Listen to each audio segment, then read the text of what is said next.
નમસ્કાર, આપ જોઈ રહ્યા છો ન્યૂઝ એટ 5। આપની સાથે હું છું ઝરણા સોની। સમાચારોની શરૂઆત કરીએ બોટાદની એક ઘટનાથી। બોટાદમાં વિધર્મીઓ દ્વારા જે યુવાનની હત્યા કરવામાં આવી હતી તે મામલે હવે રિકન્સ્ટ્રક્શન પોલીસ દ્વારા હાથ ધરવામાં આવ્યું છે। ઢાંકણિયા ગામે વિધર્મીઓએ એક યુવાનની હત્યા કરી હતી। જૂની અદાવતમાં 6 વિધર્મીઓએ યુવાનની કરી હતી હત્યા। પોલીસે હત્યારાઓને સાથે રાખીને હાલ રિકન્સ્ટ્રક્શન કર્યું છે। ઘટનાનું તપાસ માટે એસઆઈટીની રચના પણ કરવામાં આવી છે। ડીવાયએસપીની અધ્યક્ષતામાં એસઆઈટીની રચના કરવામાં આવી છે।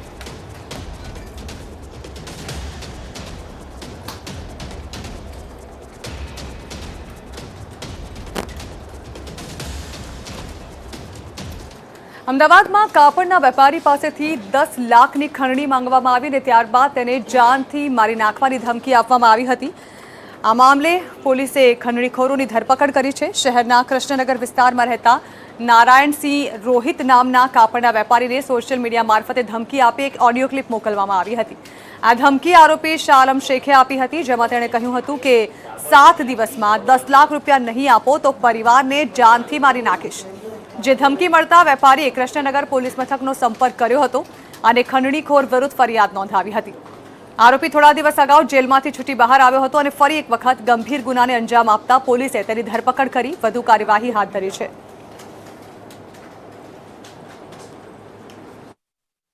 10 लाख रुपया मैंने दिए नहीं तो हूँ तुम्हारी फील्डिंग मोटी छूँ तमने जामती मारी दईश। शाह आलम मियाँ भाई ने आ धमकी है ने फील्डिंग मोटी राखी है એટલે તમે ગમે તે કરો મને 10 લાખ રૂપિયા દીએ નહીં તો તમારી જિંદગી જતી રહેશે। શાહ આલમ શેખે કંઈક એક ઓડિયો ક્લિપ બનાવી અને એને ત્યાં બીજા જે કર્મચારી કામ કરે છે એને સોશિયલ મીડિયામાં મોકલ્યું કે ભાઈ ધમકી આપતો કે આ રીતે તારા શેઠને કહી દેજે કે 10 લાખ રૂપિયા આપી દે, 10 લાખ નહીં આપે તો હું કે એનું મર્ડર અરે જાનથી મારી નાખીશ ને ગમે તે વોચ ગોઠવીને એને હું કે એનો નિકાલ કરી દઈશ। એ રીતની આખી સોશિયલ મીડિયા મારફતે એને ધમકી મળી। ચોર મચાએ શોર। આ ઘટના ગીર સોમનાથ પંથકમાં સાચી પડી, જ્યાં એક બાદ એક 3 મંદિરમાં ચોરી કરવામાં આવી હતી। કોડીનારના 3 મંદિરોમાં ચોરીને અંજામ આપનાર 2 લોકો હોવાનું પ્રાથમિક રીતે જાણવા મળી રહ્યું છે। તસ્કરો આખી દાન પેટી જ ઉઠાવીને પોલીસને પડકાર ફેંકીને ફરાર થઈ ગયા હતા। સાથે જ તસ્કરોની મોડસ ઓપરેન્ડી સરખી જોવા મળી છે, જેથી પોલીસે સીસીટીવીના આધારે આ માસ્ટરમાઇન્ડ ચોરીની શોધખોળ હાથ ધરી છે। આ બંને ચોરો પહેલા મંદિરોની રેકી કરી રાત્રિના સમયે મંદિરોને લૂંટી રહ્યા છે। પોલીસ પણ આ ચોરોને પાઠ ભણાવવા એડી ચોટીનું જોર લગાવી રહી છે।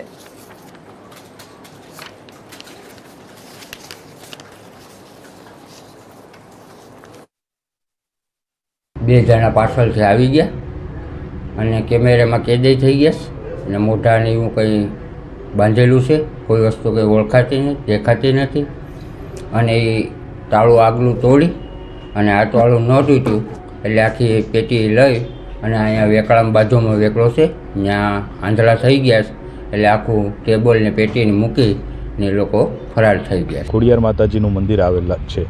એ બંને મંદિરોમાં દાનપેટી કોઈ ઈસમ દ્વારા ચોરી કરવામાં આવેલ છે છેલ્લા 2 દિવસની અંદર।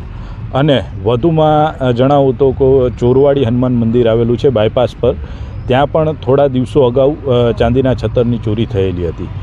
આ બાબતે પોલીસ ત્વરિત કાર્યવાહી કરી 3 અગત્યના મંદિરો હોય કોડીનાર વિસ્તારના ત્યાં રાત્રિ દરમિયાનમાં હોમગાર્ડનો પહેરો ગોઠવવામાં આવેલો છે।